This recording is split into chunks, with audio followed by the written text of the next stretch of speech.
সবচেয়ে বড় খবর, শিক্ষক নিয়োগ দুর্নীতি মামলার আজ বড় দিন।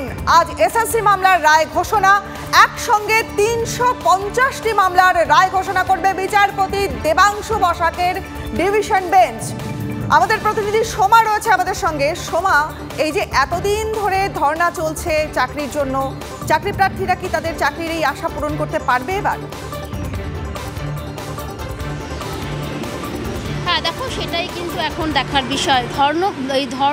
ধর্মতলা সেটা কিন্তু ধর্নাতলায় পরিণত হয়েছে। এই যে চাকরি প্রার্থীরা তারা কিন্তু দীর্ঘদিন ধরে তাদের ধর্না চালিয়েছেন এবং আন্দোলন চালিয়েছেন। আজ কিন্তু সেটা দেখার বিষয় যে হাজার হাজার চাকরি প্রার্থী তাদের কি ভবিষ্যৎ হয়, সেটা কিন্তু আজকে হাইকোর্টের রায়ের দিকেই তাকিয়ে রয়েছে।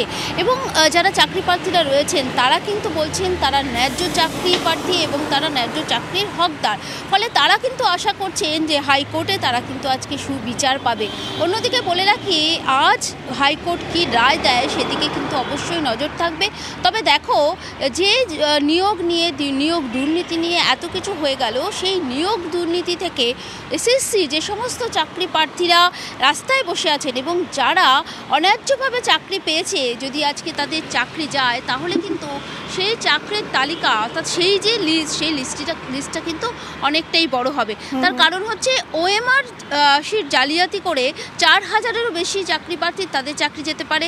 এছাড়াও কিন্তু মেয়াদ উত্তীর্ণ প্যানেল বা অন্যান্য যে সমস্ত বেনিয়ম আছে, সেই বেনিয়ম করে যারা চাকরি পেয়েছেন সেক্ষেত্রে 10,000-এরও বেশি চাকরি প্রার্থী তাদের চাকরি যেতে পারে।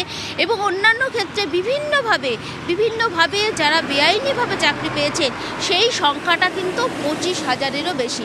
ফলে বুঝতেই পারছো, আজকে যে রায়টা রয়েছে হাইকোর্টের রায়, সেই হাইকোর্টের রায়ে যারা চাকরি প্রার্থী রয়েছেন তাদের কি হয় আজকে ভবিষ্যৎ, সেদিকে অবশ্যই সবার নজর থাকবে। এবং চাকরি প্রার্থীরা তারা কিন্তু আশা করছেন যে তারা সুবিচার পাবেন এবং যাদের চাকরি যেতে পারে, অর্থাৎ বেআইনিভাবে যারা চাকরি পেয়েছেন সেই তালিকাটাও কিন্তু দীর্ঘ। সেক্ষেত্রে কি হয়, সুবিচার পায় কিনা এই সমস্ত চাকরি প্রার্থীরা যারা দীর্ঘদিন ধরে ঝড় বৃষ্টি জলে দীর্ঘদিন ধরে তারা আন্দোলন চালিয়ে যাচ্ছেন এবং তারা কিন্তু নজর থাকবে। আর আমাদেরও সারাদিন নজর থাকবে এই ঘটনার উপর। ধন্যবাদ তোমাকে। শিক্ষক নিয়োগ দুর্নীতি মামলার আজ রায় দেবে কলকাতা হাইকোর্ট। আর তার আগে প্রাক্তন শিক্ষামন্ত্রী পার্থ চট্টোপাধ্যায়কে নিশানা করলেন অভিজিৎ গঙ্গোপাধ্যায়। প্রাক্তন বিচারপতির অভিযোগ, পার্থ এবং তার সঙ্গীরা যোগ্যদের চাকরি কেড়ে অযোগ্যদের বিক্রি করে দিয়েছেন লক্ষ লক্ষ টাকায়। অভিজিতের দাবি, ইডির কাছে অর্পিতা বিবৃতি দিয়ে জানান যে উদ্ধার হওয়া 48 কোটি টাকা 15 কেজির সোনার গয়না তার নয়, সবই পার্থর। এই তৃণমূল সরকারের শিক্ষামন্ত্রী এবং তার অন্যান্য সেনাতরা যারা উপযুক্ত প্রার্থী তাদের চাকরিটা কেড়ে নিয়ে সেই চাকরিগুলো অন্য অযোগ্য প্রার্থীদের বিক্রি করে দিয়েছেন 10 লাখ 20 লাখ টাকায়। এই পার্থ চ্যাটার্জির বন্ধু অর্পিতা, তিনি ইডির কাছে স্টেটমেন্ট দিয়েছেন, যে রিপোর্ট আমার কাছে এসেছিল তাতে তিনি বলেছেন এই 48 কোটি টাকা এবং 15 কেজি সোনার গয়না, 15 গ্রাম বা 150 গ্রাম নয়, 15 কেজি সোনার গয়না এবং সোনার বাট আমার নয়, সব পার্থবাবুর টাকা, পার্থবাবু রেখে দিয়ে গেছেন। তার রায় হবে, কি রায় হলো আপনারা আমরা সকলেই জানতে পারবো, তখন দেখব কি রায় হলো।